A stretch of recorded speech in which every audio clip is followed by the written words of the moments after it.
Now question number 33 question क्या है हमारा, इंटीग्रेशन करना है हमें। सब्स्टिट्यूशन मेथड से ही हम इंटीग्रेट करेंगे। फंक्शन है हमारा integration of 1/1 minus 10x dx। तो इसे इंटीग्रेट करने के लिए हम क्या करेंगे, सबसे पहले 10x को हम sin x upon cos x, जो आपने पहले ये वाला क्वेश्चन किया था ना, इसी के अकॉर्डिंग इस क्वेश्चन को करना है। तो सबसे पहले हम क्या करेंगे, 1/1 माइनस ये क्या हो जाएगा sin x upon cos x dx। नीचे हम क्या करेंगे, LCM ले लेंगे। तो ये क्या हो जाएगा, 1/cos x minus sin x upon cos x dx। cos x क्या होगा, ऊपर आ जाएगा आपका, ये क्या हो गया, upon cos x minus sin x dx। इसमें भी वही प्रॉब्लम है, नीचे क्या है, दो फंक्शन है, ऊपर एक ही फंक्शन है। तो हम क्या करेंगे, 1/2 बाहर कर देंगे, तो ऊपर हम 2 से मल्टीप्लाई कर देंगे। तो cos x तो 2 टाइम आ गया, हमें sin x और 2 टाइम चाहिए। तो हम क्या करेंगे, add and subtract sin x किसमें, न्यूमिनेटर में। तो ये क्या हो जाएगा, 1/2 sin 2 cos x को हम क्या लिख सकते हैं, cos x plus cos x। ठीक है, इसमें क्या लिखेंगे, प्लस का sin x और माइनस का sin x। अपॉन में क्या है हमारे पास, cos x minus sin x। ठीक है, ये क्या हो गया आपका। अब इस फंक्शन को हम ऐसे लिख सकते हैं ना, एक cos और एक sin साथ में ले लो, cos x minus sin x हमने लिख लिया। नीचे देखो sin x वाला था, इसलिए मैंने इसे पहले लिख लिया, और cos x plus sin x लिख लिया। ठीक है, और नीचे क्या है आपका, cos x minus sin x और ये है dx। अब हम क्या करेंगे, दो अलग अलग इंटीग्रेट फंक्शन लिख देंगे। ये हो जाएगा cos x minus sin x upon cos x minus sin x dx, plus ये वाला फंक्शन लिख लो, cos x plus sin x upon cos x minus sin x। Last question जैसा हो गया ना ये क्वेश्चन, ये दोनों क्रॉस हो गए तो क्या बचा, 1 बचा यहाँ पे। तो 1/2 integration of 1 dx plus integration of ये वाला हम किससे करेंगे, सब्स्टिट्यूशन मेथड से सॉल्व करेंगे। तो ये जो फंक्शन है इसे हमने I1 मान लिया, और ये जो फंक्शन है इतना, इसे हमने I2 मान लिया।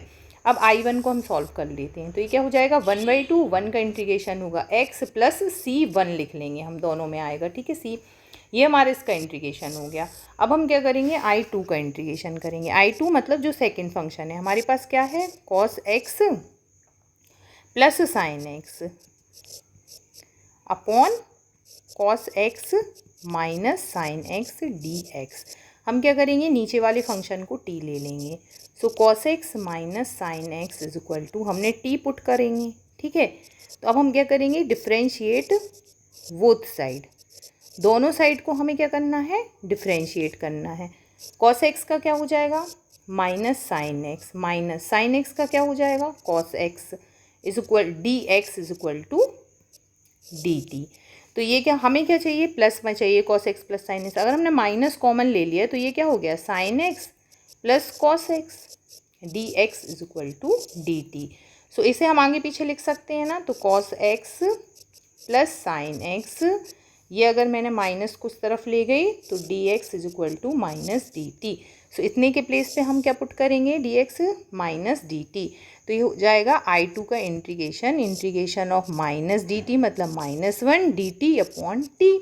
सो ये हो जाएगा -1, और dt का क्या हो जाएगा, log mod t, और प्लस लगा देंगे हम इसमें C2, क्योंकि एक हम कांस्टेंट ऐड करते हैं, उधर हमने C1 कर दिया, यहाँ C2 कर दिया। अगर आप साथ में लेके चलोगे दोनों फंक्शन तो प्लस C कर सकते हो। तो ये -1, यहाँ हम t की वैल्यू पुट कर देंगे, log t की वैल्यू क्या है यहाँ पे है t की वैल्यू, ये जो हमने मानी हुई थी cos x minus sin x। ठीक है, सो cos x minus sin x और प्लस का C2। अब हम दोनों फंक्शन देख लेते हैं। ये हमारा हो गया I1। ठीक है, ये 1/2 जो है इसका दोनों फंक्शन में मल्टीप्लिकेशन है। ठीक है, तो I1 ये इतना आ गया हमारा। ठीक है, 1/2 का दोनों में मल्टीप्लाई होगा, तो ये क्या हो जाएगा, 1/2x plus C1 plus 1 bracket में हम लिखेंगे -1/2 log mod cos x minus sin x, हमने इनको साथ में लिख दिया, प्लस का लगा दो C2। तो C1 प्लस C2 को हम यहाँ लिख लेंगे C1 plus C2 is equal to C add कर लेंगे। तो ये क्या हो जाएगा 1/2x minus 1/2 log mod cos x minus sine x और प्लस का C। ये हमारा फाइनल क्या होगा आंसर होगा। जो आपका क्वेश्चन था कॉट एक्स वाला सेम वैसा ही क्वेश्चन है ये।